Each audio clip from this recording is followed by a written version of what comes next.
नमस्कार लाडक्या बहिणींनो, Marathi digital world YouTube channel वरती तुमच्या सर्वांचं पुन्हा एकदा स्वागत आहे। लाडक्या बहिणींसाठी खूप आनंदाची बातमी आलेली आहे। ज्या लाडक्या बहिणींना केवायसी प्रक्रिया राबवत असताना लाभार्थ्यांकडून या ठिकाणी पर्याय निवडताना संभ्रमण असल्यामुळे या ठिकाणी केवायसी करताना चुका झालेल्या असतील किंवा पती किंवा वडील नसतील, हयात नसतील, तसेच घटस्फोटित महिला असतील, अशा महिलांची सुद्धा प्रक्रिया या ठिकाणी पूर्ण करण्यासाठी, त्याचबरोबर अद्याप केवायसी प्रक्रिया पूर्ण केलेली नसेल अशा महिलांसाठी खूप आनंदाची बातमी या ठिकाणी आलेली आहे।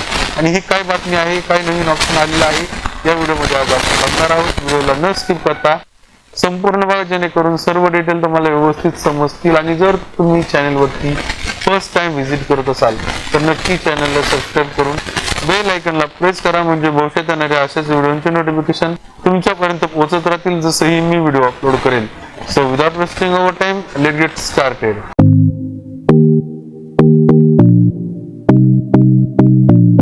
तर लाडक्या बहिणींनो, तुमचा जर फॉर्म फिलअप करते वेळेस तुमच्याकडून चुका झालेल्या असतील तर काळजी करण्याचं कारण नाहीये, कारण आता आपल्याला वेबसाईट वरती नवीन ऑप्शन उपलब्ध करून देण्यात आलेला आहे। या ठिकाणी आपल्याला चुका दुरुस्त करण्यासाठी, त्याचबरोबर ज्यांना पती किंवा वडील हयात नसतील, तसेच घटस्फोटित लाभार्थी असतील अशा महिलांची सुद्धा केवायसी पूर्ण करण्यासाठीचा ऑप्शन या ठिकाणी प्रोव्हाइड करण्यात आलेला आहे।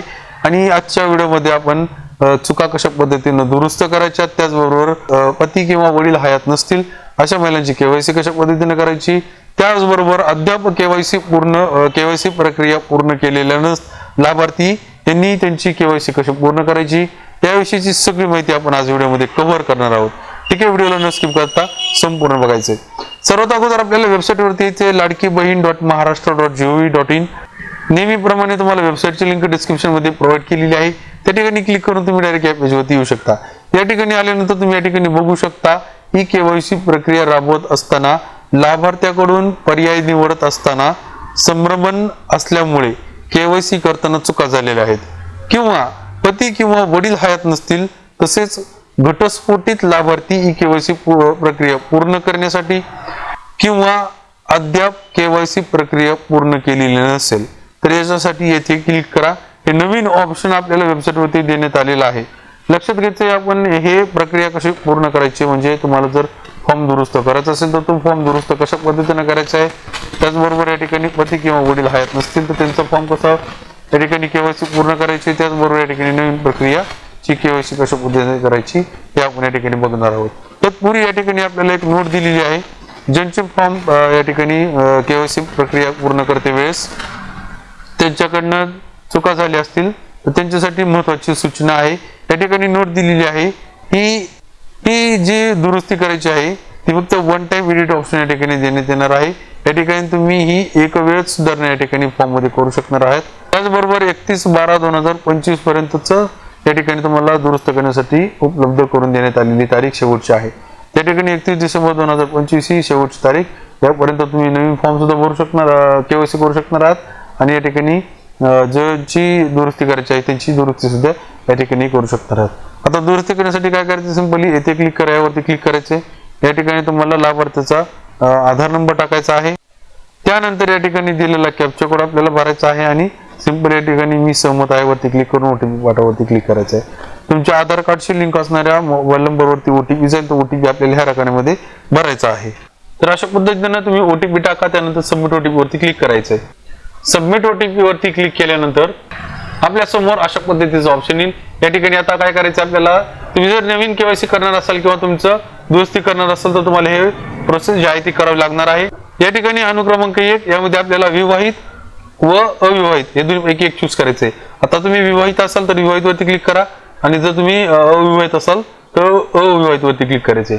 आता या ठिकाणी अनुक्रमांक 2 मध्ये पती हयात आहे का, पतीचे निधन झालं आहे का, किंवा घटस्फोटित, जर तुम्हाला जे तुमचं काही असेल या ठिकाणी तुमचा पती हयात असतील तर या 1 नंबरच्या ऑप्शन वरती क्लिक करायचंय। पतीचं निधन झालं असेल 2 नंबरच्या ऑप्शन वरती क्लिक करायचंय, आणि घटस्फोटित असाल तर या ठिकाणी घटस्फोटावरती क्लिक करायचं। आता या ठिकाणी पती हयात आहे, मी यावरती क्लिक करत आहे। या ठिकाणी पतीचा आधार नंबर टाकण्यासाठी ऑप्शन ओपन होईल, या ठिकाणी तुम्हाला पतीचा आधार नंबर टाकायचा। त्यानंतर तुम्हाला या ठिकाणी दिलेला कॅप्चा कोड आहे, तो कॅप्चा कोड या ठिकाणी फिल करायचा आहे। खाली स्क्रॉल करून या ठिकाणी मी सहमत आहे वरती क्लिक करून ओटीपी पाठवावरती क्लिक करायचं आहे। तुमच्या पतीच्या आधार कार्डशी जो मोबाईल नंबर लिंक असेल त्या मोबाईल नंबरवरती ओटीपी येईल, तो ओटीपी तुम्हाला दिलेल्या रकान्यामध्ये एंटर करायचा आहे. सबमिट वरती क्लिक केल्यानंतर तुमची केवायसी प्रक्रिया जी आहे ती पूर्ण होईल. आता आपण या ठिकाणी ज्यांच्या पती हयात नसतील आणि वडील हयात नसतील आणि घटस्फोटित असतील त्यांची केवायसी कशी करायची हे सुद्धा या ठिकाणी बघूयात. सर्वात अगोदर आपल्याला या ठिकाणी लाभार्थ्याचा आधार नंबर टाकायचा आहे. त्यानंतर खाली दिलेला कॅप्चा कोड जो आहे तो कॅप्चा कोड या ठिकाणी फिलअप करा. त्यानंतर या ठिकाणी कॅप्चा कोड फिलअप केल्यानंतर खाली या ठिकाणी मी सहमत आहे वरती क्लिक करून ओटीपी पाठवावरती क्लिक करायचं. रजिस्टर आधारवरती ओटीपी येईल. आधार नंबरला जो आधार कार्डशी जो नंबर लिंक असेल त्यावरती ओटीपी येईल. तो ओटीपी या रकान्यामध्ये एंटर करायचा आहे. व्हेरीफाय ओटीपी वरती क्लिक केल्यानंतर तुमच्या समोर पुन्हा एकदा एक नंबरचा जे अनुक्रमांक 1 होतो तो येईल. या ठिकाणी तुम्ही आता तुमचा विवाहित अविवाहित या ठिकाणी एक चूज करायचं आहे. जसं की तुमचा आता पती हयात नाहीत सपोज किंवा तुमचा डिवोर्स झालेला असेल जो काय असेल तुम्ही या ठिकाणी विवाहित वरती क्लिक करायचे. या ठिकाणी तुमचं आता पतीचं निधन झालेलं असेल तर या ठिकाणी या ऑप्शन वरती क्लिक करा. घटस्फोटित असेल तर या ऑप्शन वरती क्लिक करायचं. आपण आता हे 2 नंबरचं बघत आहोत तर या ठिकाणी पतीचं निधन झालेलं आहे असं गृहीत धरून आपण या ठिकाणी या ऑप्शन वरती क्लिक केलेले. या ठिकाणी आता तुमचा प्रवर्ग कुठला असेल तो प्रवर्ग या ठिकाणी निवडायचा आहे आणि या ठिकाणी तुमचं डायरेक्ट या ठिकाणी जे काही ऑप्शन दिलेले त्यावरती क्लिक करून या ठिकाणी तुम्हाला सबमिट वरती क्लिक करायचं. अशा पद्धतीने तुम्ही ही जी केवायसी आहे ती या ठिकाणी करून घ्यायची आहे. आता घटस्फोटित महिलांची कशी करायची ते सुद्धा आपण या ठिकाणी बघूया. तर पुन्हा एकदा या ठिकाणी लाभार्थ्याचा नंबर कॅप्चा कोड टाकायचा आहे. त्यानंतर या ठिकाणी मी सहमत आहे वरती क्लिक करून या ठिकाणी ओटीपी पाठवावरती क्लिक करायचं आहे. आता घटस्फोटित महिलांसाठी या ठिकाणी पहिल्यांदा विवाहित घ्या. त्यानंतर घटस्फोटित वरती क्लिक करायचे. या ठिकाणी दिलेली माहिती जी आहे ती फिलअप करायची. त्यानंतर या ठिकाणी दिलेले जे सगळी माहिती असेल ती फिलअप केल्यानंतर या ठिकाणी सबमिट वरती क्लिक करायचे. अशा पद्धतीनं घटस्फोटित महिलांची केवायसी या ठिकाणी करता येणार आहे. त्यानंतर या ठिकाणी विवाहित महिलेची सुद्धा ॲज इट इज सेम या ठिकाणी केवायसी करून घ्यायची आहे. तर ठीक आहे, अशा पद्धतीने तुम्ही केवायसी तुमची एडिट सुद्धा करू शकणार आहात. आणि जर तुमचं घटस्फोटित महिलांची जी केवायसी त्यांनी अगोदर कसंही केलेलं होतं त्यांच्या भरपूर मिस्टेक होत्या अशा महिला सुद्धा या ठिकाणी पुन्हा एकदा जी केवायसी प्रक्रिया आहे ती पूर्ण त्यांना करता येणार आहे आणि केवायसी मध्ये जे काही तुम्हाला दुरुस्त करायचे असतील ते दुरुस्ती करता येणार आहेत. तर ठीक आहे, अशा पद्धतीने केवायसी पूर्ण करायच्यात. आणि केवायसी पूर्ण करण्या अगोदर तुम्हाला लक्षात घ्यायचं आहे की ही जी एडिटचं ऑप्शन आहे ते तुम्हाला फक्त 1 टाइम यूज करता येणार आहे. सो तुमचं जर काही दुरुस्ती करायची असेल तर तुम्ही काळजीपूर्वक या ठिकाणी करून घ्यायची आहे. आपण व्हिडिओमध्ये आता दाखवल्याप्रमाणे तुम्हाला जी केवायसी आहे ती प्रक्रिया पूर्ण करायची आहे. पुन्हा एकदा तुम्हाला जर परत एकदा तुम्ही जर फॉर्म फिलअप करते वेळेस जर काही मिस्टेक केल्या तर तुम्हाला एडिटचं ऑप्शन पुन्हा येणार नाही. सो तुम्ही सगळ्या गोष्टी ज्या आहेत त्या केअरफुली या ठिकाणी व्हिडिओ प्रमाणे तुम्ही तुमची जी ई केवायसी आहे ती करून घ्यायची आहे. त्यामध्ये घटस्फोटित महिलांची केवायसी मध्ये आपल्याला ह्याच्या अगोदरच्या अपडेटमध्ये सांगितलं होतं ज्यांना पती हयात नसतील किंवा वडील देखील हयात नसतील त्यांची फक्त जी केवायसी आहे ती स्वतःची केवायसी करायची आणि वडिलांचं किंवा पतीचं मृत्यू प्रमाणपत्र तुम्हाला जवळच्या अंगणवाडीमध्ये नेऊन जमा करायला सांगण्यात आलेलं होतं. आता सुद्धा तुम्ही केवायसी प्रक्रिया इथपर्यंत पूर्ण करून तुमचं जे काही मृत्यू प्रमाणपत्र असेल किंवा तुमचं घटस्फोटित असेल तर त्याचं काही रिलेटेड डॉक्युमेंट असतील ते तुम्हाला नजीकच्या अंगणवाडीमध्ये नेऊन तुम्हाला जमा करायचे आहेत. तर ठीक आहे, अशा पद्धतीने हे नवीन ऑप्शन आलेलं आहे. अशा पद्धतीने तुम्ही तुमची केवायसी आहे ती एडिट करू शकणार आहात आणि जे नवीन केवायसी करायची राहिली असते त्यांनी सुद्धा केवायसी प्रक्रिया जी आहे ती अशा पद्धतीने पूर्ण करून घ्यायची आहे. ठीक आहे, आजच्या व्हिडिओमध्ये एवढीच इन्फॉर्मेशन होती. दिलेली माहिती जर तुम्हाला आवडली असेल नक्की व्हिडिओला लाईक करा. त्याचबरोबर हा व्हिडिओ होईल तेवढा लाडक्या बहिणींपर्यंत नक्की शेअर करा म्हणजे इम्पॉर्टंट इन्फॉर्मेशन त्यांच्यापर्यंत पोहोचेल.